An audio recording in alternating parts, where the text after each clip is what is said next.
I've been using the Sony A7III camera since it was released back in 2018. It's a great camera and I made a lot of beautiful work with it. The A7 III traveled with me to many places, including my honeymoon.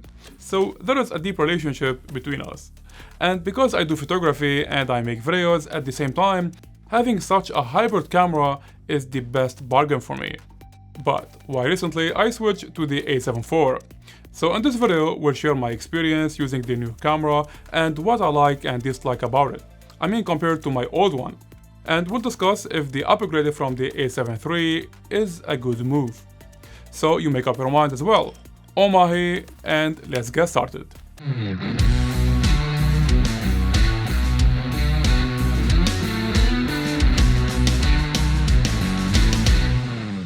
If you're watching me for the first time, on this channel we make cameras and lenses reviews for both photography and videos. Let's become friends and I would be happy if you support the channel. And let me know what camera you currently have in the comment section down below. Now back to the review. Starting with the resolution, generally speaking, higher megapixels is not always the best. Don't get me wrong, I'm not talking about the A7 IV 30 megapixel sensor.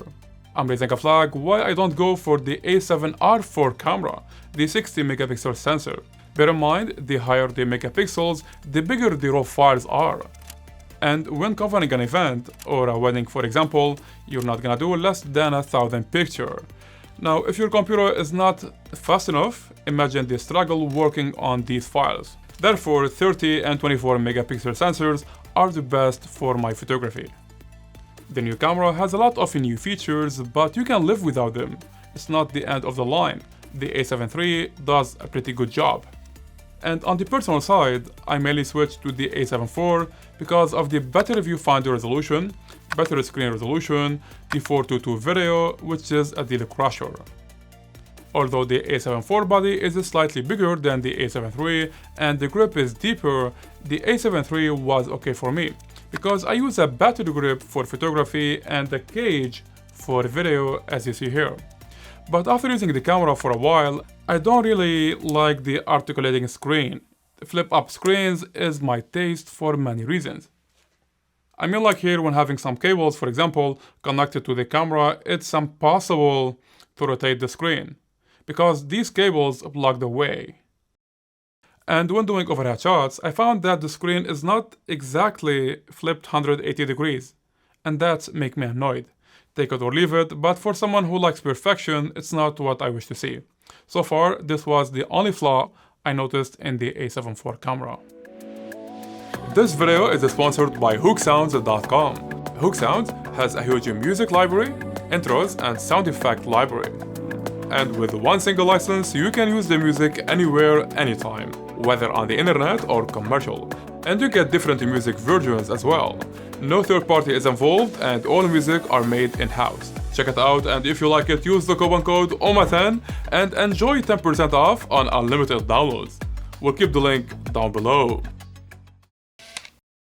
Now jumping to the cons. The A7 IV is roughly 4 years older than the A7 III. And indeed, there are many updates and features in the new camera. Starting with the connection doors, for example, it's now more convenient and organized. The A7 III doors, on the other hand, are flimsy and annoying, and because of that, you sometimes struggle to plug multiple connections at the same time because these guys block the way. And in the new A7 IV, we have the option to cover the sensor when there is no lens on the camera, so no dust will travel inside. And speaking of the sensor, the A7 IV has a 30 megapixel sensor resolution, which is slightly bigger than the A7 III 24 megapixel sensor. We get 7008 pixels by 4672 pixels versus 6000 to 4000 pixels. And although the video autofocus isn't new anymore, now it becomes available in the A7 IV camera. Also, the new camera features a new operation system, much easier to navigate and better organized layout. And jumping to the body, the record button moved to the top and is now bigger. Overall, all the buttons are bigger in general, and it's more comfortable, to be honest.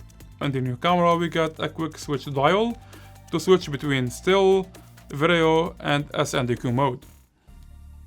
And also the new A7IV camera features a large size HDMI output. I find it to be more convenient when a monitor is connected. Usually the old A7III camera with the micro HDMI blacks out the screen in 4K when a monitor is connected, which is totally solved here in the new camera, so I still have a preview on both the monitor and the camera screen. Now, the new camera features 10-bit 4:2 color depth, better image quality, and better base for color grading. Bear in mind that these files are quite large, and for example, I can't smoothly edit a project on my 2020 MacBook Pro without proxies. Technically, proxies are smaller versions of your original videos, and when you export the project, it goes from the original files. And this method is quite helpful when your computer cannot handle such large files. Not to mention Cinetone profile picture, and now the A7IV can do ISO 200 in S-Log profile picture, while the A7 III starts from ISO 800 when doing S-Log. And you probably know the new camera features 1.5x crop in 4K 60 or 4K 50 if you're using the PAR system as I do. I believe 4K crop is somehow usable for beauty shots and B-rolls. Now, both cameras feature in-body sensor stabilization, however the A7IV also offers an active steady shot, an extra step of stabilization with 1.1x crop. And in addition, the new A7IV camera features two UHS-2 card slots. The older one has only one UHS-2. Now, having two fast slots make it possible to back up the shoot on both cards simultaneously at the same writing speed, and you don't have to wait anymore for the other slot to finish writing.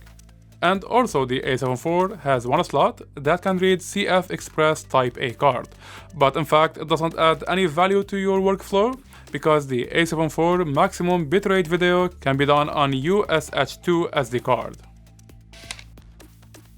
And finally, we'll check the video quality in low light on both cameras at different ISO settings, starting from ISO 100 to ISO 102,400. Make sure to watch it in 4K for better judgment. And I'm gonna be watching the videos like you guys. I have no feedback at the moment. They might look identical, or maybe the new camera is better. We'll definitely figure that out very soon. And by the way, I'm using Sony 35mm f1.8, and later at high ISO settings I will be changing to f2.2 and f3.2.